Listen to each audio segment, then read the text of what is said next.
Ik ben op de naam gekomen doordat ik ook de eigenaar ben van Octopus Aruba. En ook de eigenaar van de Lazy Turtle restaurant. En Flamingo is ook weer een dier, dus vandaar. Diertjes aan het verzamelen, of niet? Dus dat maakt het heel leuk. In de ochtend beginnen we met fruitbowls en smoothies. In de middag starten we met tapas. Vergeet de gezonde juices niet. Ook dat. En in de avond zijn we een bar, een soort van buitenclubje. De special is dat al onze biersoorten zijn maar voor $4. We zijn de goedkoopste op de hele strip.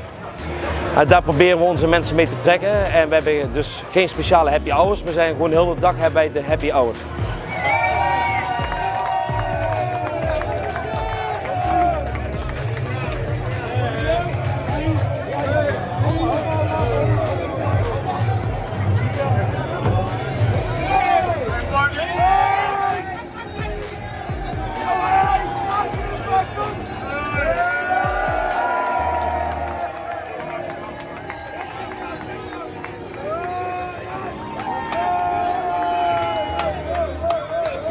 Nou, het was eigenlijk al een hele tijd een droom om hier een soort van buitenclubje te hebben.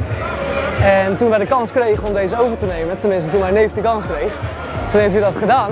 En toen kwam ik met heel veel plezier erbij om eraan mee te werken. En beetje bij beetje hebben wij samen met de Octopus en de Lazy Turtle gewoon deze droom lopen verwezenlijken. En om eerlijk te zijn, ben ik niks behalve gelukkig momenteel. Ik zou zeggen, kom eventjes naar onze bar, kom het even uitproberen. We hebben $4 voor elke bier.